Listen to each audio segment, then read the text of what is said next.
In this video, I'm going to be reviewing a Vevor recovery machine. Well, this is it right here. It comes in a nice hard case, and it looks like it's pretty well built. Now, anybody know anything about Vevor, then you know this stuff comes out of China. None of this is US made, and I just noticed this plastic needs to come off of these little protective covers here.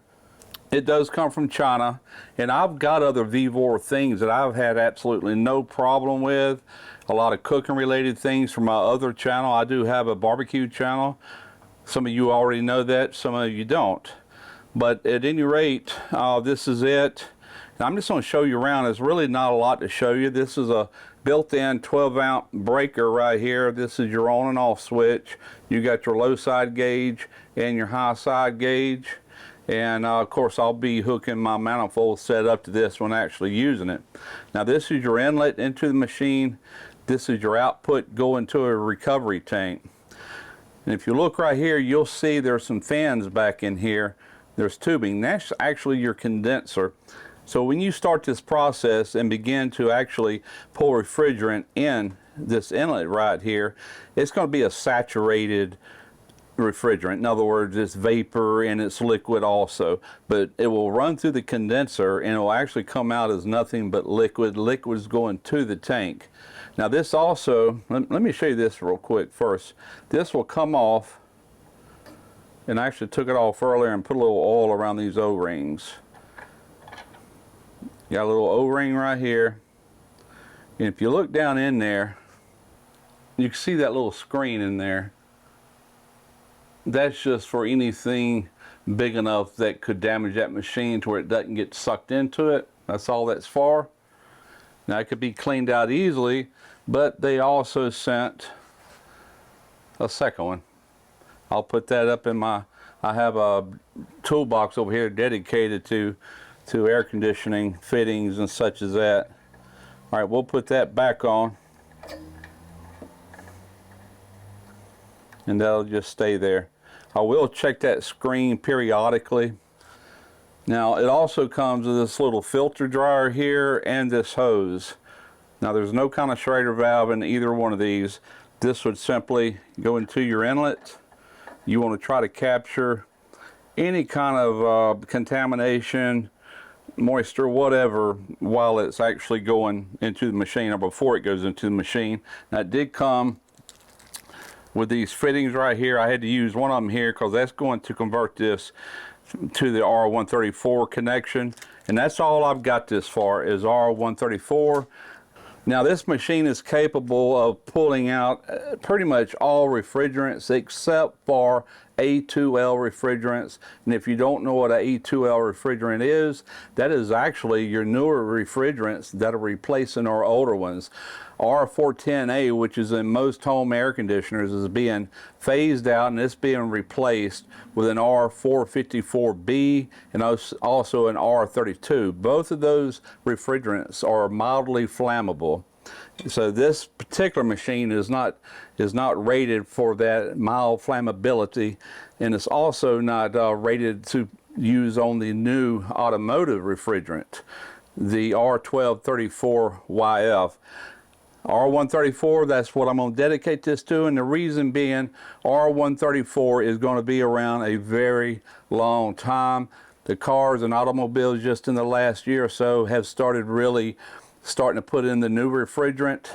I read somewhere on the internet that, and it was actually through a government website, it said that in 2037 they would have phased the R134 down to 85% from the production at its highest peak. So that's a long time from now. You're still going to see a lot of R134 systems throughout the years, and as the years pass, you'll start seeing more and more of the other ones.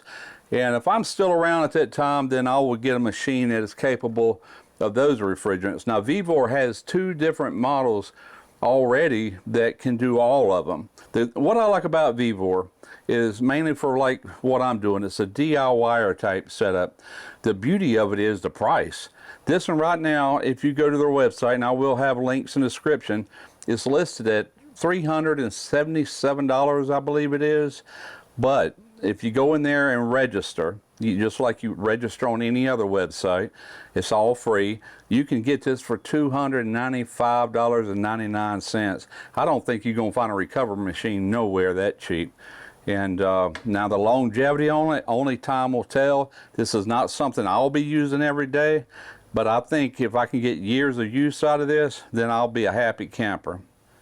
Now on the back of this, there is a fan. That's what pulls air through the condenser. And also there is a place to put your extension cord. It comes with this removable extension cord, which I like because I can store that over here in my toolbox and it don't have to be dangling around whenever I find a home for this. And that's pretty much it on the actual recovery machine. You've got an off, you got to recover slow, recover fast, and then you have a purge. And hey, we're going to see if it actually works. Now, I don't have a car here that I can recover refrigerant. I mean, I do have a car I could do it on, but I'm not going to. It's on my 2019 Toyota Corolla. That car only has 34,000 miles. There's never been no work done to the car, especially on the air conditioner, nothing whatsoever. And what's the old saying, if it ain't broke, don't fix it. So I'm not going to do that, but what I am going to do, this tank has a little shot of nitrogen in it to give a little positive pressure. Getting ready to hook up a vacuum pump to this and then pull an actual vacuum, get the nitrogen out, pull a good deep hard vacuum. Then I've got a 30-pound bottle of R134A over here, but I also got a few little I think 12-ounce cans, and that's all I want to do. I want to put just enough in here to break that vacuum. And it might be silly, but I think I'm going to use a recovery machine to pump that can in there. That way I can get all of it in there, and that will just sit there. Now, speaking of this tank is not DOT approved. It does not have a DOT label on it, which means you could never take this to a reclamation center if you filled it up to its 80% capacity. That's all you can legally fill these up to is 80%. And speaking of that, that's what this is. This is a float switch that will let you know, that will alert you. Actually, it's designed to where you have a harness coming off this plug. This is nothing but an aviation plug that you can remove.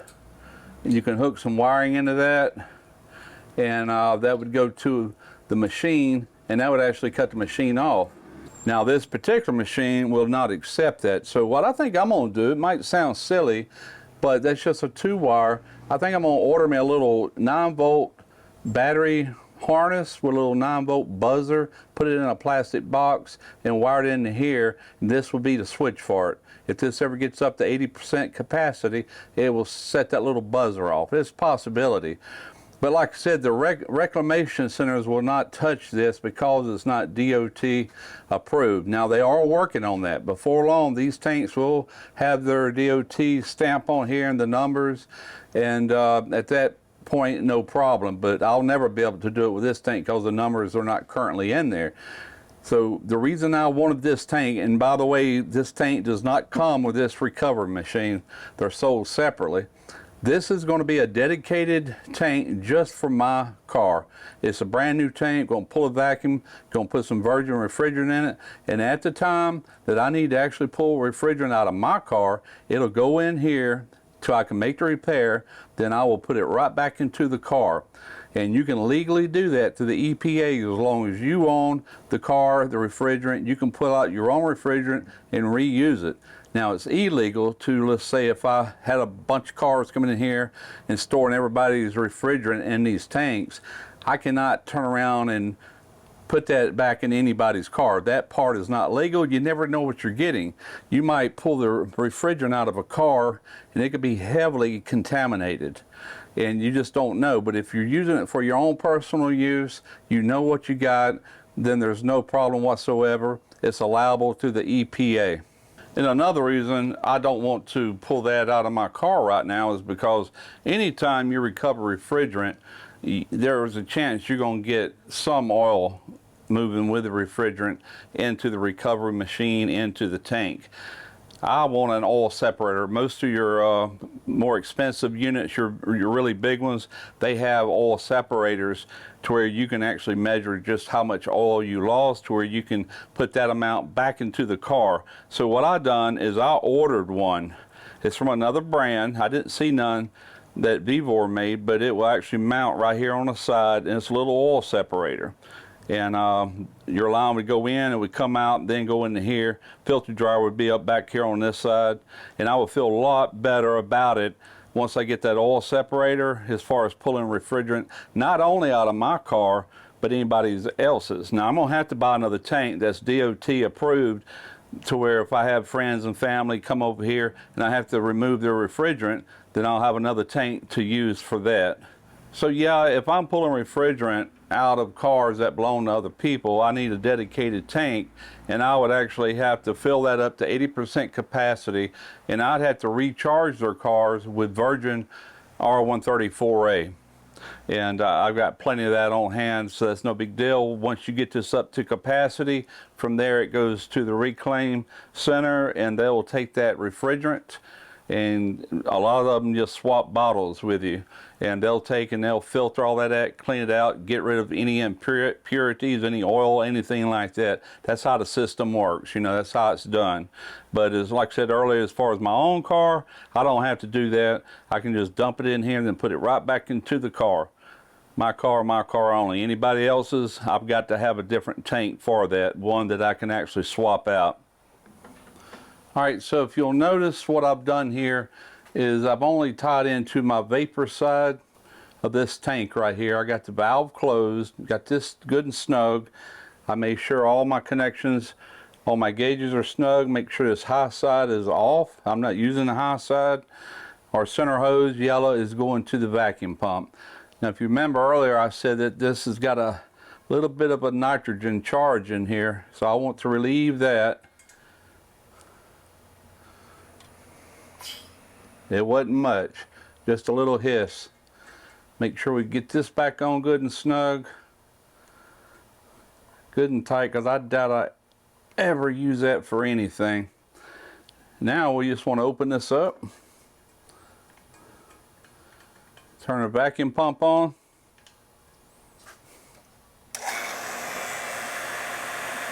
Now I'm just going to let this pull. This is pretty good little area here. I'm gonna probably let this pull for a good hour.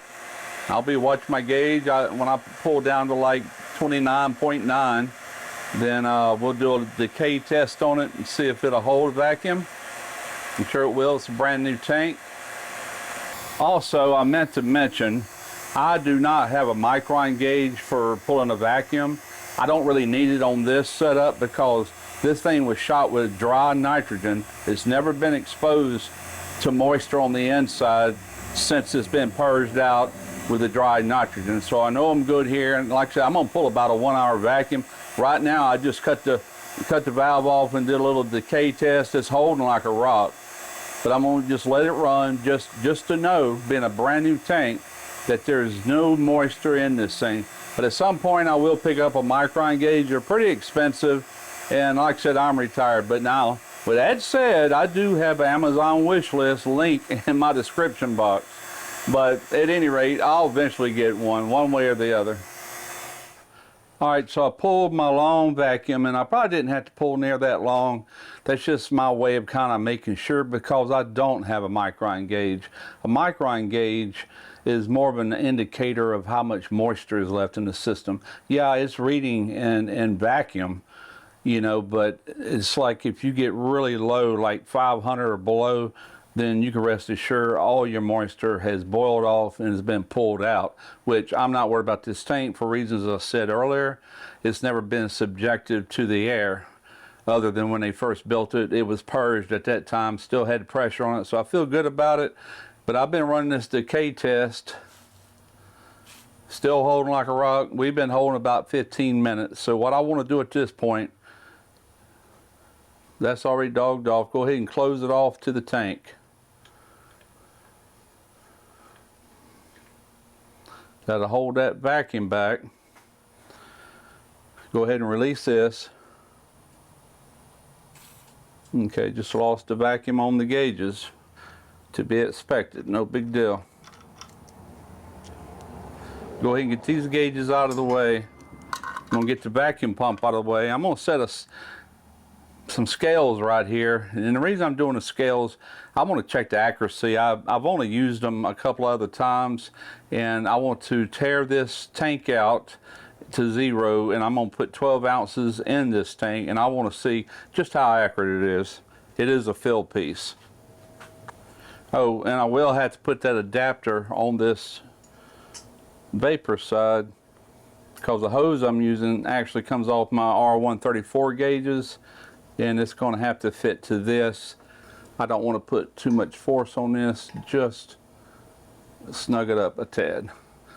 So it's a little more than finger tight.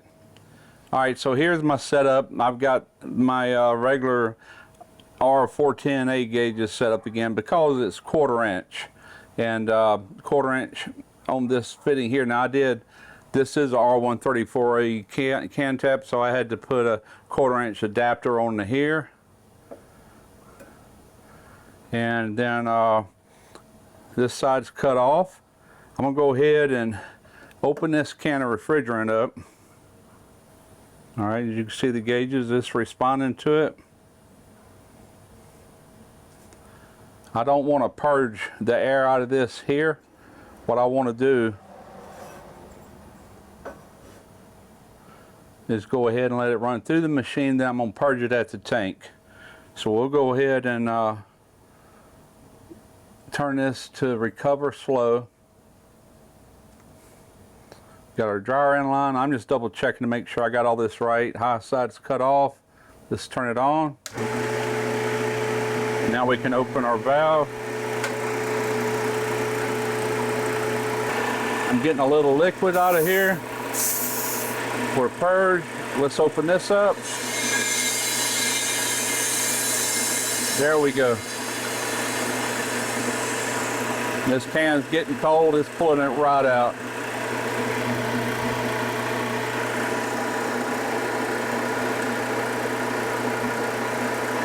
Got it going in as vapor, coming out as liquid.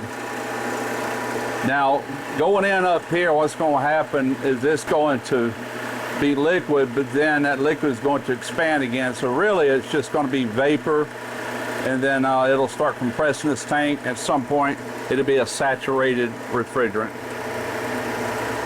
All right, let's go to fast recover. I could have tied my high side into here just to see what the pressure in the tank is. This is going to be ideal for automotive because most today's cars, they hold about a pound. It would hold one of these and 4 extra ounces.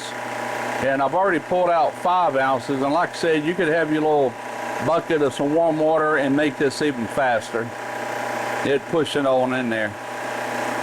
But I'm wanting to see what it does just like it is. You can see the frost on that can. All right, so that's all I could get out of it, 10.5 ounces. So either I have leaked 1.5 ounces off this, or my scale got knocked off when I was fooling with it, and I would tend to believe that more, even though if you look at the bottom of this can, it looks pretty rough. It's possible it could have leaked out. It's very possible, actually. One reason I wanted to use that can and put it in a better container. What I got to do is valve this one off, which is closing it off to that can. And now we're going to put this on purge. You notice that jumped up. That's the remainder of the refrigerant in the blue line and the yellow line. And it's going to take and dump the remainder of that into this tank. And we're already back down into a vacuum here and here. So at that point, we can go ahead and close this off.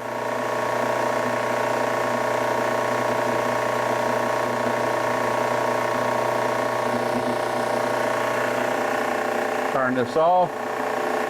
Turn this off. All right, that's it. That didn't take long. It took maybe 7 or 8 minutes to dump that out. And oh, I'm up to 1075. So we got, that was what was in the lines to another 1/4 of an ounce. So we got almost 11 ounces out of that, not quite. Oh, and I don't think I mentioned this, but built into this machine is a high pressure cutoff. By some reason, you got extreme high pressures in here. It says it in the manual what it is. I can't remember right off the top of my head, but this machine will cut down if you hit too high of a pressure on the high side. As you can see, I had no issues with that whatsoever, and I could have tied my high side here into the high side of this tank just to read what that was doing, but we're good, we're golden. So this will absolutely 100% work for my needs. It's a great little DIY unit just for like your garage, working on your own equipment. Could it hold up to a commercial environment? Don't know. And I will be using this thing as I go. I don't get a whole lot of cars, air conditioners work on, but as I have them, I'll definitely be making a video of it. You're going to see this unit again. And at some point, like I said, once it gets to where R1234YF becomes more and more prevalent, then I will get one for that as well. Now I'm going to tell you something about R134. I looked yesterday, you can get a 12-ounce can like I just used. It's $12.99, I think it was O'Reilly's, but they're doing a phase down right now and eventually a phase out.